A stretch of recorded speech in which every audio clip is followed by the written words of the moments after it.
All right, hitting go live. Whoa, and it says we're live. Hi, welcome to StockinetteZombies. I'm Amy, also known as Jane. And I'm Megan, also known as Just Run It. And this is episode 387. Cool. A Friday where my kids are at home. So you may see like running around. Yes. We had a snow day here. A winter storm blew through. I know a lot of the surrounding communities didn't get, like they had a 2-hour late start.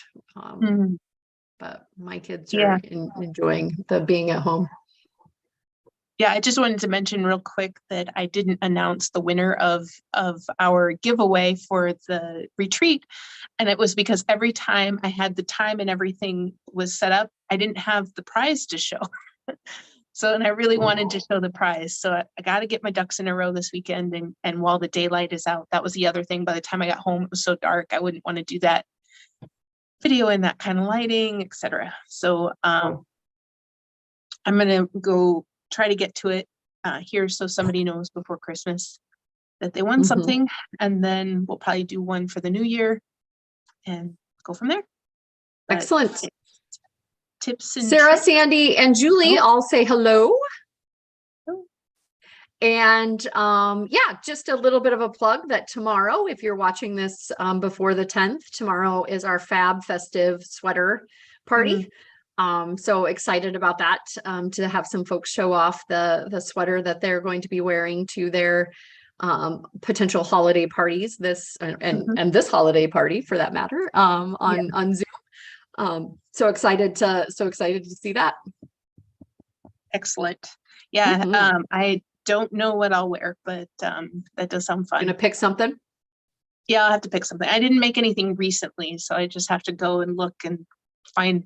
It'll probably be the festive doodle. Who am I kidding? Well, we'll be twinsies then.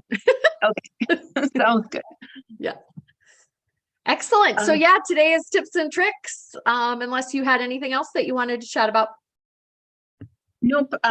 Things are moving along. We have some stuff going on behind the scenes. Things are getting picked and selected and whatnot to surprise you with in June. So we're really excited. And then, the signups are actually still open. So if people wanted to join us in June, I definitely love everything that we're putting together, and it's going to be a lot of fun. So absolutely. But no, other than that, I'm good. All right, let's hit it. Tip, trick, go. So recently, we saw some family and I had them draw or trace their foot so that I could make them socks. And so I put their name, and for this one, it's my son, so age 17. And then you can use that to help you determine if you're done knitting along. So this is a toe-up sock, so I'm pushing my toe into there. And you can see that because it's on the traced foot, it's pretty snug in there, that pattern. And then you can see I'm pretty close to when I need to start the heel. Similar to your hand and hat last week, which is what I named the episode, because I thought it was so funny. You can also kind of put your hand in there to give like it some depth, right? Like I think it does because the fabric can only stretch so much, or does have a certain amount of stretch, and it makes it shorter. So sometimes if it's close enough to my foot, I'll put my foot in there to kind of give it the right amount of depth, or you can put your hand in there as well to give it a little depth. I always figure things need a little bit of negative ease. So I just look at it as that's going to be the right amount to give myself negative ease. But yeah, I can see that. Yeah. No, I love that tip. It's funny when you do it for adults though, and you're like age. Oh wait. Yeah, no, after 18, we're not going to put ages on there anymore. Or 20 maybe. I don't know. Boys keep growing. I stopped at 16. I don't know. I feel like my feet changed, maybe composition after pregnancy, versus like I don't think they got any shorter, but a little wider. Yeah, mine got a little wider anyway. So that's my first tip. And then my second tip, you said you had kind of a similar thing. So I was talking about this with you guys, that you have this mohair, and then so it's this browns, dark browns, some blues in there, and then this is on the white background, and then I knit it in pink. So, you know, in the pink, the blues seem to jump out more, and then that more muted brown seems to blend in with the pink, and kind of the pink shows through more there. And then here they are together. So crazy. If you showed like a non-knitter that and said, there's a large amount of overlap. Yeah. You'd be like, I mean, I can kind of see it, especially with the pink one, with some of the same things kind of being that dominant jump out. Yeah.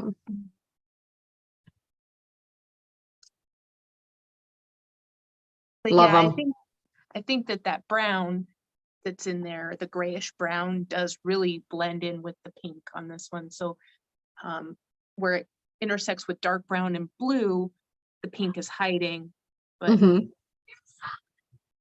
but yeah, nothing changed. It's just the same mohair.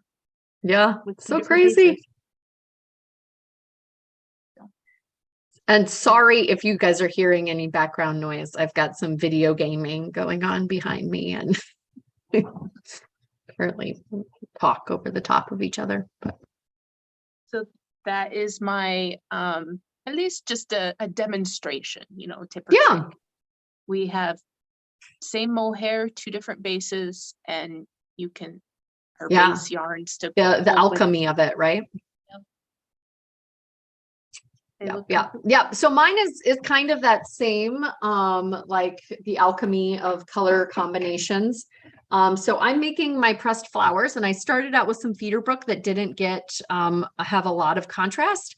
And the contrast that I was looking for was primarily the green in the marl.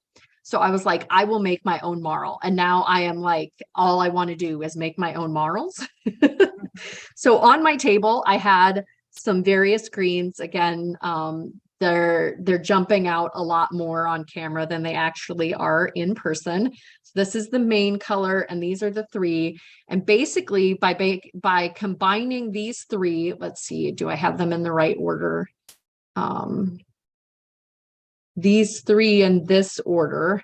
Like I held this one double, and then I held 1 strand of this with 1 strand of this, and then I held this one double, and then I held 1 strand of this with 1 strand of this, and then I held this one double, and then 1 strand of this with 1 strand of this, and then it just keeps repeating. You're able to create kind of a fade that that happens, and again, it's kind of a trick of the eye, right? So you can see it going through those. Isn't that just a happy set of very Megan green there? I've stopped. So I'm doing the pressed flowers cardigan, and I'm making it a pullover and also making my own marl. But yeah, so there's that combo. And then I saw laying on my table some purples, and I had a brown, which is not a normal Megan color. I don't know why it jumped into the cart. It must have at some point made me super I was excited about it at one point, I have no doubt, but it's been sitting in my stash for some time waiting to. So here's the brown waiting to be combined, and I love the pink. Go ahead. Oh, I'm just oohing an eye. Yeah. So that's that same cycle that I was doing. These 3 were actually literally sitting together on my table. So not a whole lot of stash stirring involved there. I just kind of picked them out. And this is that combo.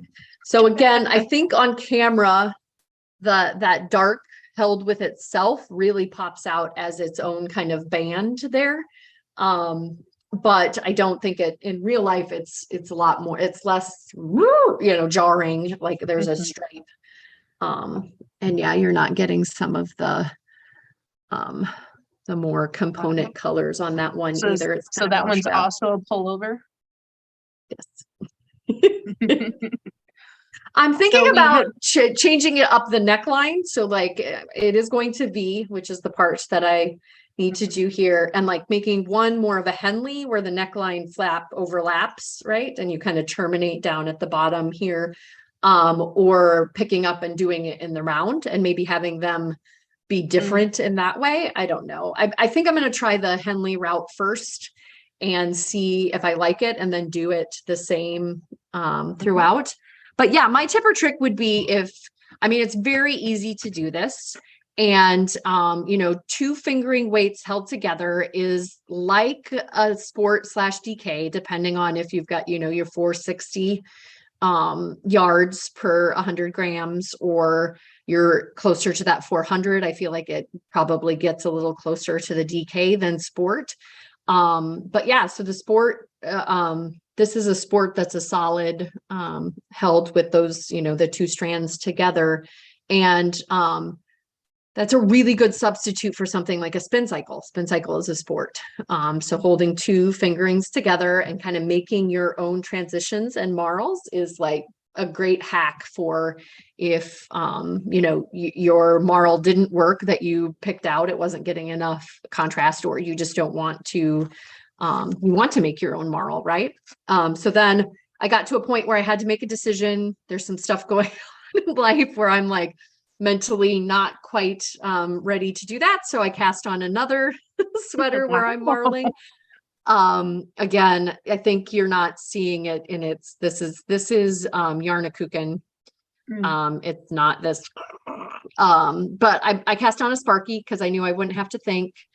This is Leading Men Fiber Arts' sports base. And then I am holding Diane's at my leftover from Diane's Advent last year with a Suburban light Stitcher. blue. Yep. And so again, you're not really seeing it because the camera is trying to make it high contrast. But it starts out kind of in a lighter gray. It progresses to some pink in the marl, and I'm still in the kind of pinky marl stage. But you can see where it's going. So unlike those where I'm like mixing up what the marl is and kind of transitioning, this one, because I knew I kind of had some different component colors, that blue is the base, kind of like your hat, right?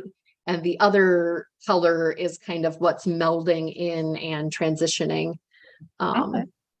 So again, I wish the camera did a little better. I mean, I've got true light, right? It's not like it's fake light. I think it's just what Zoom decides to do with greens, in case you have a green screen.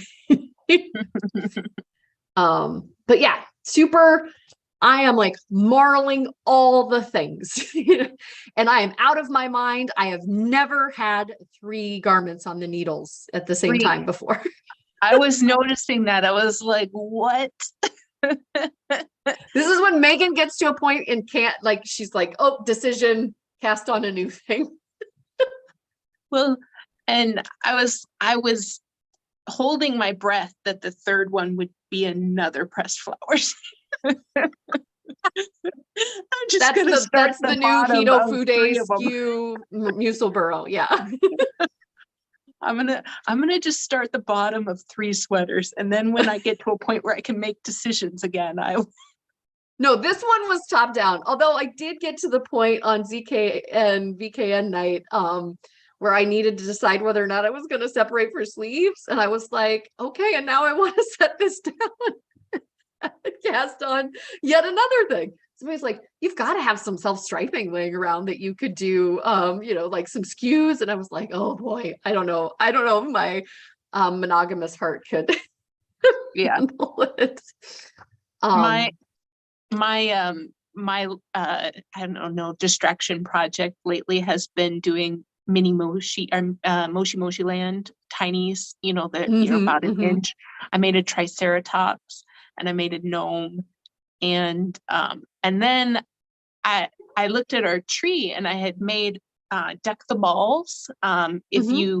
It's a pattern. She has several different kinds. I have 2 of her. I have lace and texture. So if you look, there's Deck the Balls and then texture lace. Erin, yeah, there's different ones. I saw that on my tree and I was like, I want to get a really pretty Christmas self-striping out and do one of those too. So I've just been making a lot of small, tiny BAM projects, just like, Mhm. boom, I have a project and it's done and it's pretty. There's no and decisions to make because you start it and stop it within like, a couple of yeah, days of each other, exactly. if not the same day. Yeah. Yeah. So, and I have like, I don't have any pressure or deadlines about these, but I have been knitting for other people. And so like 100% of my projects right now are for other people. And so these little minis are just kind of like my me For thing. you. Yeah. Well, I mean, the Christmas ball can go to anyone. Yeah. But yeah, the little triceratops and the little gnome, those are just for me. Yeah. Just for fun. So yeah, I'm guessing the fronts of those sweaters will get some work. We'll get some work this weekend. Okay. I again, it was just like, boop, set it aside. Oh, okay, that one back is done. Boop, set it aside. But yeah, it's funny, again, if you had asked Megan of this year or of last year, were you ever gonna have 3 sweaters? Never. How we change and astound ourselves when faced with things. Absolutely. Yeah. Yep. Nope. I don't know if that's a function of me being a knitter for, X number of years now or what's going on. But I'm hoping to actually finish a sweater. So yeah, I've been noticing that I haven't made much progress on any socks lately. So like the one that I used as the demo has been in this state for months, I'm sure. It's been I did finish 2 Muselburls in fingering weight. So travel projects have happened. It's just not socks right now. Yep. All right. That's all I Well, had. marl it up, guys. Combine those Yep. yarns. I think that's the moral of this tips and tricks. Yeah. Yep, absolutely. Bye. Bye, Uvta.